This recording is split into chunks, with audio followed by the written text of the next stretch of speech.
പശ്ചിമേഷ്യൻ സംഘർഷം രൂക്ഷമായി തുടരുന്നതിനിടെ അമേരിക്കൻ ഭരണകൂടത്തെയും സൈന്യത്തെയും ഞെട്ടിക്കുന്ന ഗുരുതരമായ വിവരങ്ങളാണ് പുറത്തുവരുന്നത്.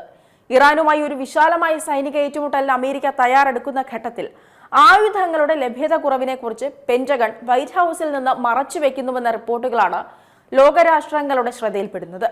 ഒരു നീണ്ട സംഘർഷം നിലനിർത്തുന്നതിന് അമേരിക്കയ്ക്ക് മാനസികമായും സൈനികമായും ശേഷിയുണ്ടോ എന്ന കാര്യത്തിൽ മുതിർന്ന ഉദ്യോഗസ്ഥരും പ്രതിരോധ വിദഗ്ധരും നേരത്തെ തന്നെ കടുത്ത ആശങ്കകൾ പങ്കുവച്ചതാണ്. ഇറാനിൽ അമേരിക്കയുടെ സൈനിക ലക്ഷ്യങ്ങൾ പൂർണ്ണമായി കൈവരിക്കാൻ കഴിഞ്ഞിട്ടില്ലെന്ന് സാക്ഷാൽ ട്രംപ് തന്നെ ലബനൻ പ്രസിഡന്റ് ജോസഫ് ഔനുമായുള്ള കൂടിക്കാഴ്ചയിൽ സൂചിപ്പിച്ചിരുന്നു. ഇവയും വലിയ രീതിയിൽ ചർച്ചയായതാണ്.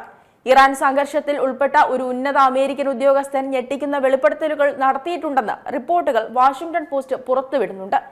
സൈന്യത്തിന്റെ പക്കലുള്ള പ്രധാന ആയുധങ്ങളുടെ ശേഖരം വേഗത്തിൽ ചുരുങ്ങിക്കൊണ്ടിരിക്കുകയാണെന്നും പ്രവർത്തനങ്ങളുടെ ഏതെങ്കിലും തരത്തിലുള്ള വിപുലീകരണം നടത്തുന്നത് ഭാവിയിൽ വളരെ പ്രയാസമായിരിക്കുമെന്നും അദ്ദേഹം മുന്നറിയിപ്പ് നൽകുന്നുണ്ടെന്നാണ് റിപ്പോർട്ടിൽ പറയുന്നത്.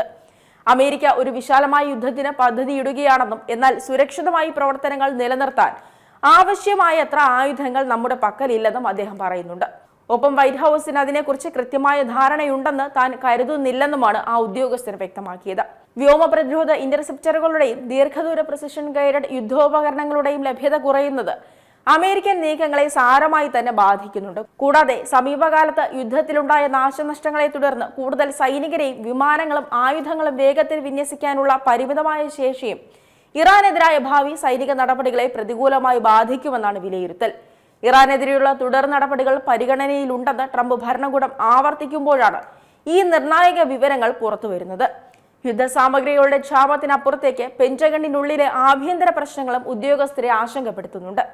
ഇറാനെതിരായ ദീർഘകാല സൈനിക നീക്കത്തിന്മേൽ ഉയരുന്ന ഗുരുതരമായ ആശങ്കകൾ അടിയന്തരമായി പരിഹരിച്ചില്ലെങ്കിൽ ഈ ആയുധക്ഷാമവും ഭരണപരമായ പ്രതിസന്ധികളും അമേരിക്കയ്ക്ക് വലിയ തിരിച്ചടിയായി മാറിയേക്കാമെന്നാണ് വിദഗ്ധർ പറയുന്നത്.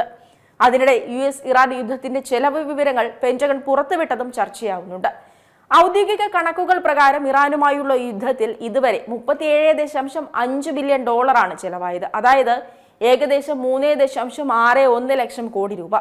കഴിഞ്ഞ മെയ് മാസത്തിൽ പുറത്തുവിട്ട $29 ബില്യൺ ഇത്തവണ $8 ബില്യൺ അധികമായി ചെലവായത്. അടിയന്തരമായി കൂടുതൽ ഫണ്ട് അനുവദിച്ചില്ലെങ്കിൽ സൈനിക പരിശീലനം ഉൾപ്പെടെ വെട്ടിക്കുറയ്ക്കേണ്ടി വരുമെന്ന മുന്നറിയിപ്പും ഇതിന് പിന്നാലെ വന്നിട്ടുണ്ട്. ഏറ്റവും പുതിയ വാർത്തകളും വിശേഷങ്ങളും വിരൽത്തുമ്പിലറിയാൻ സീ മലയാളം ന്യൂസ് എല്ലാ ഡിജിറ്റൽ പ്ലാറ്റ്ഫോമുകളിലും ലഭ്യം.